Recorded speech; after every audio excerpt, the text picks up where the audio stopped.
I'm Pamela Cuccinell, and this is Stoke the Fire. You can find out more about this show on stokethefire.guru. But before I get too heavily into this or what we're about, I'd like to introduce you to my colleague, Susie. Susie, say hi. Hi everyone, welcome to Stoke the Fire. I'm Susie Mazzoli, and every week we offer you a meditation, an activation, and Pam offers us the astrology. And we hope that this program, as we've been doing it for many, many years, is helping a lot of people in really navigating what's going on during the week. And so much, of course, is happening in our world, and how can we really work with that spiritually? That's what we're doing. Welcome. If you're new, welcome back if you're old. Exactly. And as Susie said, I'm a professional astrologer, and Susie and I have been doing this for many years. We've done it as a MP3 that our subscribers get, but over the past couple of months, we've been exploring the YouTube world so that more people can see us and see what we're about. But for people who are interested in doing a subscription, you get the week's forecast the Sunday of the upcoming week. It's just a half-hour encapsulated, here's the week's forecast, here's Susie's activation via the master teachers that allows us to really embrace and use whatever the energetic weather is for that week to our best advantage. So you can find out about the subscription at stokethefire.guru, but or you can just enjoy the video piece, which sometimes we talk about other things as well. And as Susie said, there is so much going on in our world that, to me, I think a lot about what I call toxic alienation, where people just become very polarized, and basically it becomes like a bad marriage throughout the world, where people just are not talking to one another. They're just in whatever camp they're in. And what we do every week is work on allowing people to see what's ahead in a energetic way, and then doing their best to work with it for positive manifestation. Because if you can find a little island of peace within yourself and your psyche, then you're doing wonderful things for everybody else on the planet. Because if you can hold that island of peace and love when you walk into environments where people aren't feeling that, then you help to diffuse a lot of what I'm calling toxic alienation. So this week, as we do the forecast, the date is October 9th, 2017. In the United States, traditionally, Columbus Day has been celebrated, but there is a growing movement of communities that are starting to recognize it as Indigenous People Day. And indeed, not to go too much into the history of Columbus and why this day became so important for reasons that have to do with politics, but where we are right now is back to what I was talking about with coming to terms with this kind of separate camp thing. Just because someone else has a point of view doesn't mean your point of view doesn't have validity, but what is important is, can you hear that other person's point of view?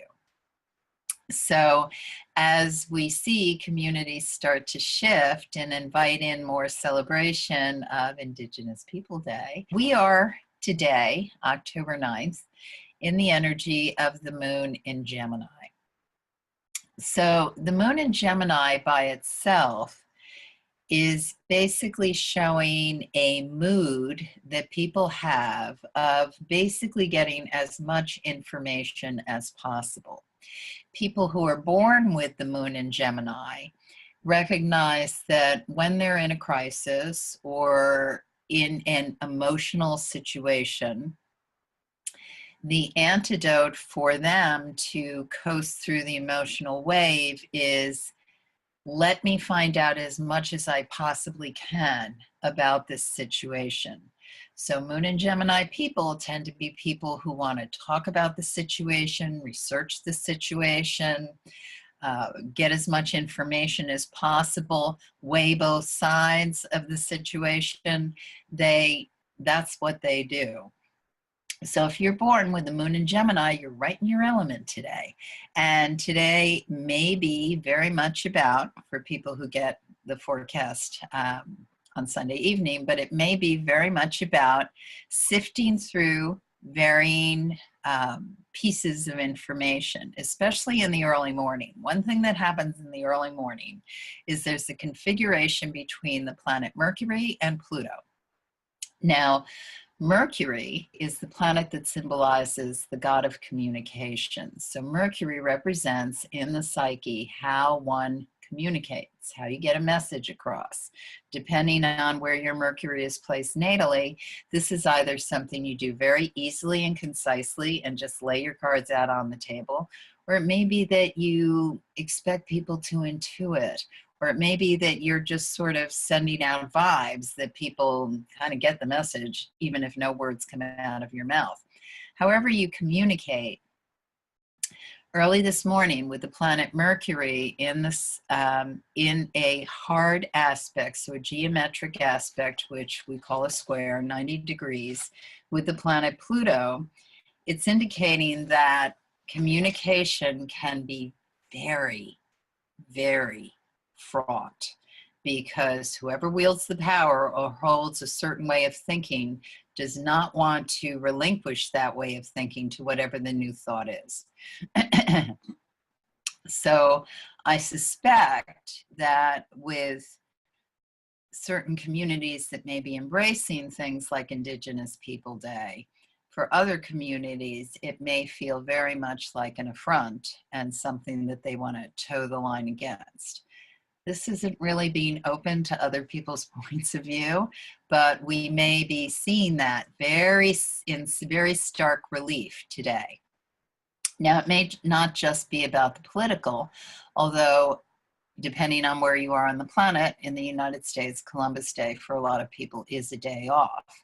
But it can be something that also reflects in the work environment. It can reflect in the financial environment as well, because later in the day, there's a configuration between the sun, self-expression, how I project out, with the planet Pluto. Dwarf planet, whatever you want to call it, Pluto still has a lot of symbolic meaning to astrologers because it represents the god of death, irrevocable transformation. So, and power and wealth. So you can get a picture of if communication is at odds where the power and wealth is, or with somebody's self-expression is at odds with where the power and wealth is, we're going to have kind of a bit of an uncomfortable day, depending on what the conversations are. So depending on your agenda or what you want to make happen on this day, October 9th, it's not really a easy day. I should say that. It's not really an easy day to be having what are difficult conversations. However, as the conversations happen, there is the potential for a almost leap. It's like the synapse in the brain where you go from one idea and suddenly move to another. And that's very akin with Moon and Gemini energy, because people who like Gemini energy are really comfortable with the way someone with a strong Gemini jumps around. They go from one idea to suddenly they're somewhere else. And it may seem as though there's no connections, but there are.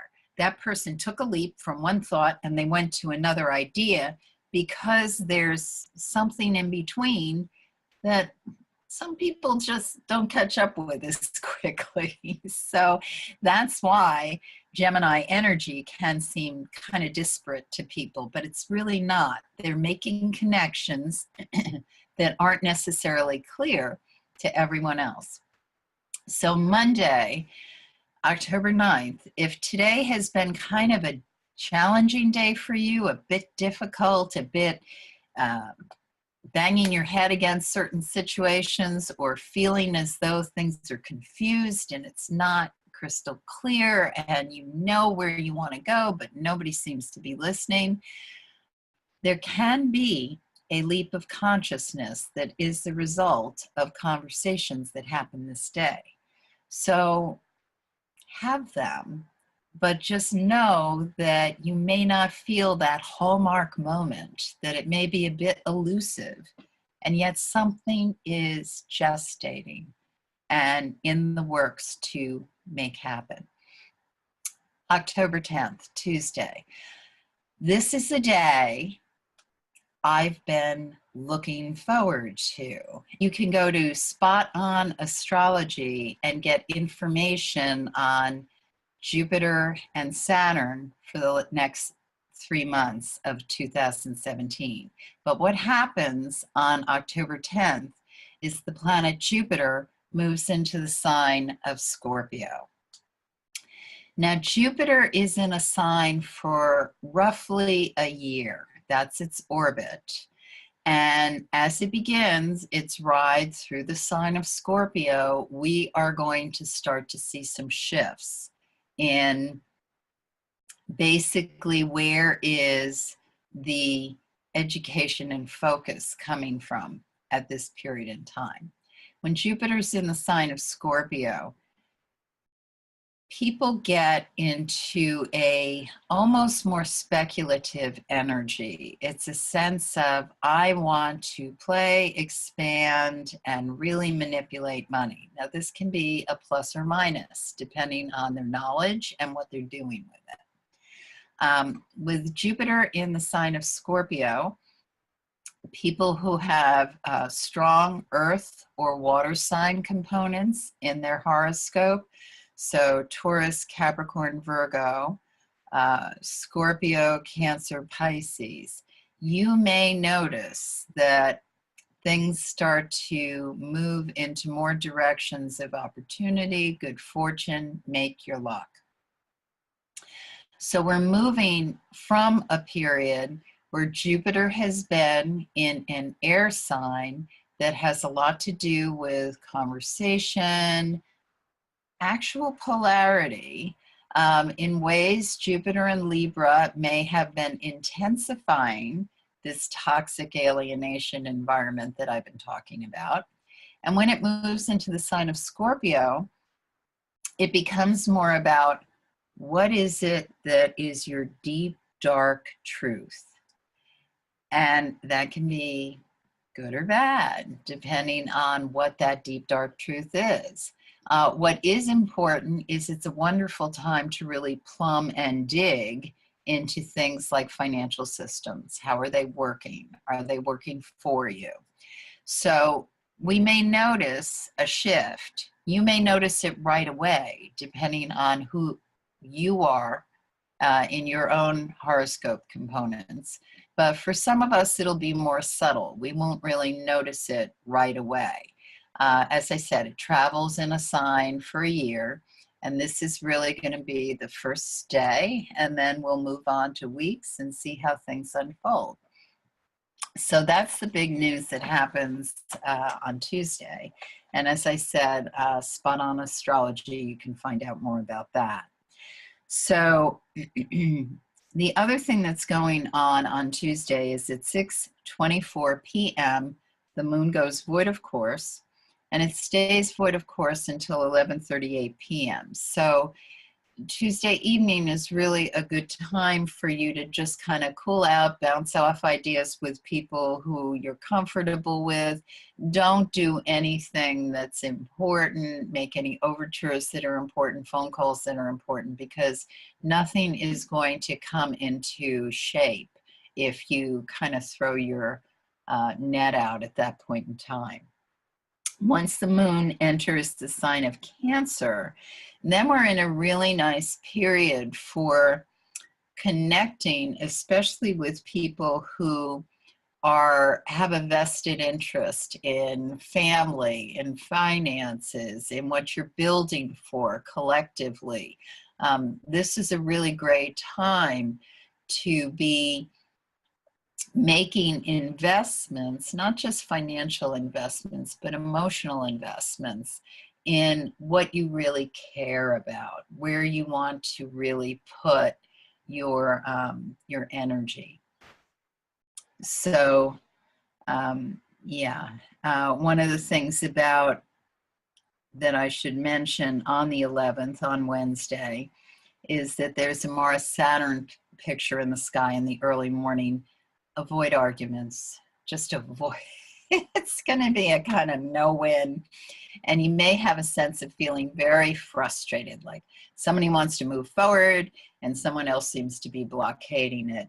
Be careful if you're out in the car driving, because people are going faster than they really safely should, and you don't want to end up in a situation that is not a good situation.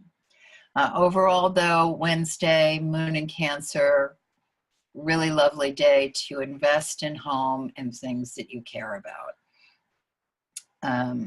Thursday, the 12th, the moon goes void, of course, at 11:59 p.m.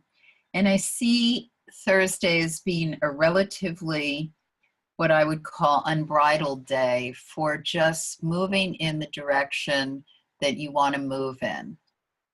Flow, don't push too hard, aim for the things you're committed to, embrace situations that are totally in line with your belief system, anything you want to do for the home, anything you want to do that emphasizes what you value, family, those things just really, really blossom really well on this day. And the other thing is that it's a highly creative day. What do you want to birth? What do you want to make happen? And keep in mind, with the waning moon, it's also a terrific time to be finishing up, putting the bows on, really deciding how you want to complete certain projects, conversations, or whatever it is that you've invested time and energy with it.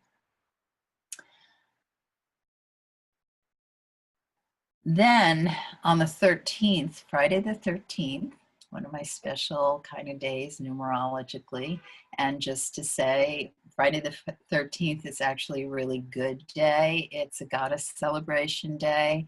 The number 13, very important in sacred geometry, to astrologers, to people who practice pagan earth-based religions. 13 recognizes the true year, the year that's based around 13 movements of the lunar cycle. So it's kind of the natural biological year, the organic year. And Friday is Venus's day. So those of you who speak languages other than English recognize, you'll see her name, Venus.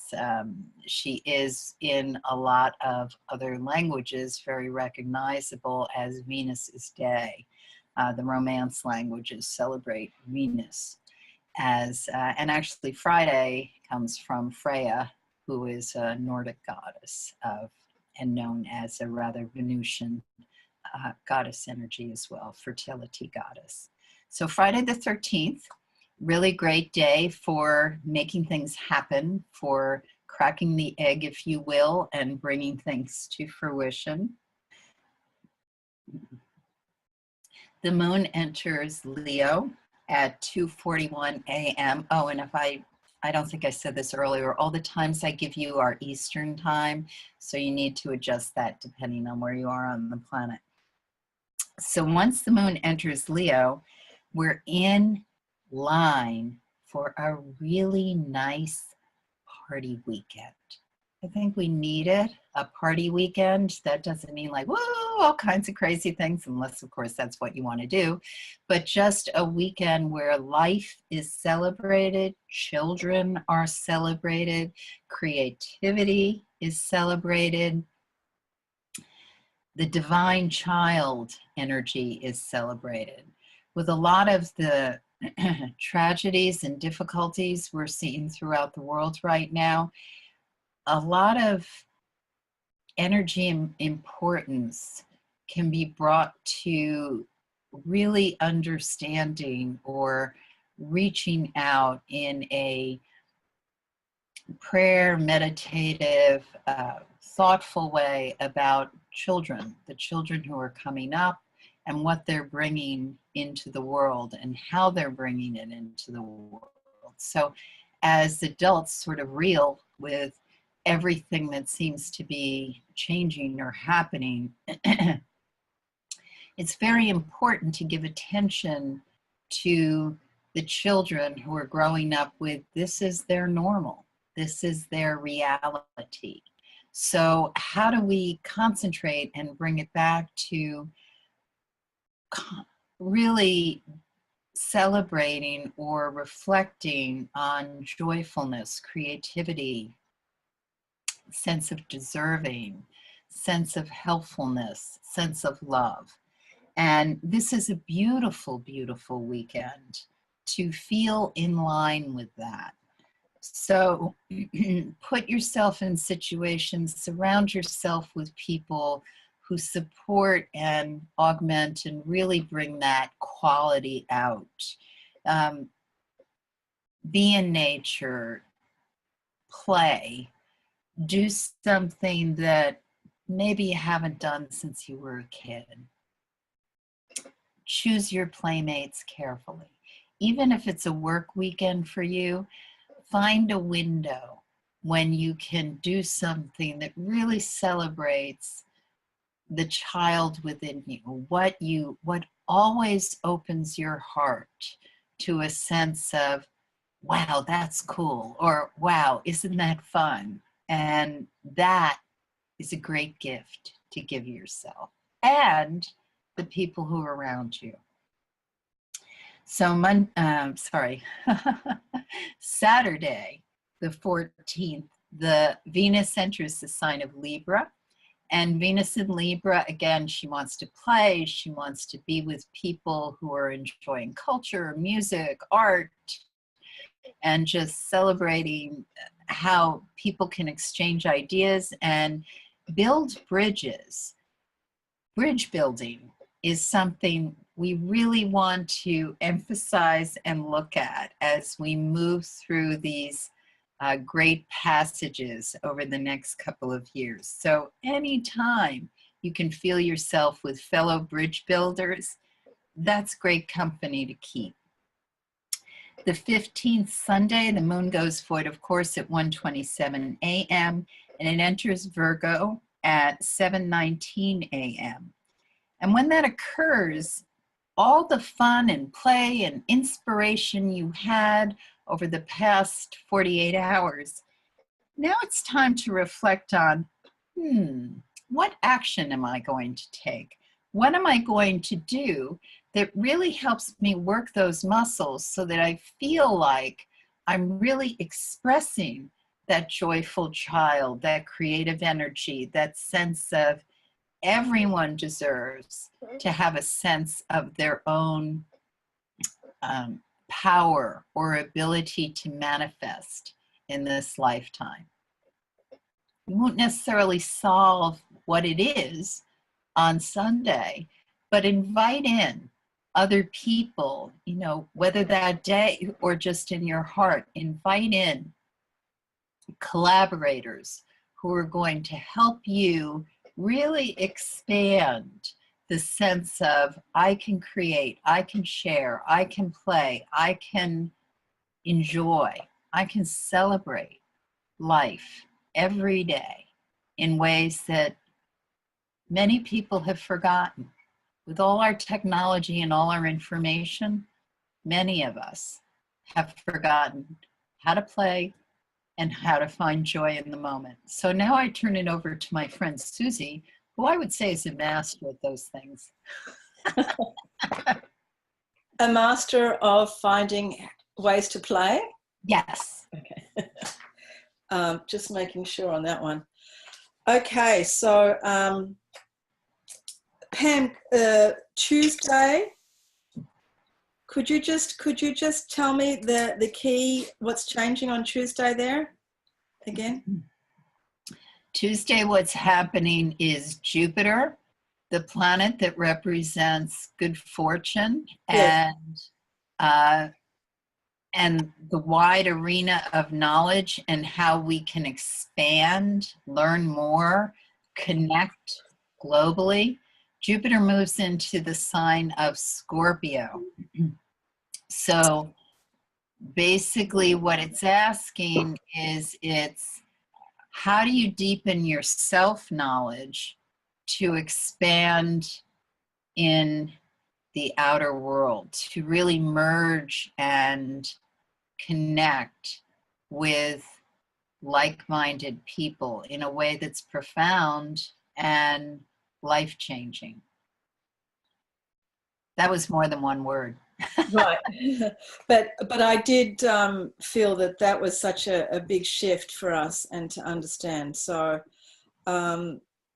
we can do our meditation on, I think, on exactly that, on deepening into self-knowledge, which is something that the master teachers work with so much, that we shouldn't be so much seeking always from the outside, but from the inside. Okay, so off we go. So I invite everybody just to find a place of peace where you're able to just sit nice and quietly, and just to feel this energy of the meditation, because these meditations are definitely, what I would say, quite energetic. Okay, off we go. Dear loved ones, we are the master teachers. Deep inside the central core of each and every individual is everything. All of the knowledge, all of the infinite universe, actually. And this might seem as a contradiction, as how can something so small contain something that is unlimited? Understand this more in terms of consciousness. Understand this more in terms of what you are and what you are not. Because what you believe you are not is exactly that. It's a belief system. And human beings are, although it might not seem that they behave in such ways all the time, but human beings actually are capable of vast amounts of knowledge, and together with that, vast amounts of love and vast amounts of compassion. And one of the things that is changing now in your world, with people turning more and more to understand forms of meditation and different forms of what we would say non-specific spirituality, where it is not based on any particular religious process or dogmatic process or deity, but where it's more based on the individual and the individual's infiniteness. So this is this infiniteness that we are speaking of now, that many human beings see themselves as being small, or as being insignificant, or as being disconnected, or as being just a minute drop in the ocean of what you call humanity.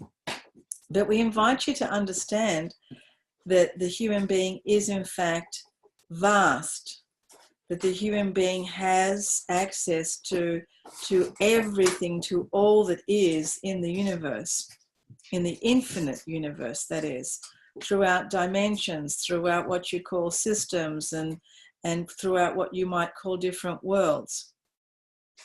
And many people, not understanding this infiniteness of themselves, go and seek information from the outside, thinking that there is something outside of them. So no more seeking. Allow yourself to be that which is sought. Allow yourself to be complete in what you are. And that completeness, again, is infinite expansiveness. So allow yourself just to drop deeper inside, and knowing that everything is inside you, that absolutely everything is inside you. And all of that desire to go outside of the self, or to look outside of the self, allow it just to stop, and allow yourself to turn all of that energy inwards, to focus all of the energy inwards towards the self, not necessarily towards the self that you consider the ego in this lifetime, but the self which is the great self, the great cosmic self.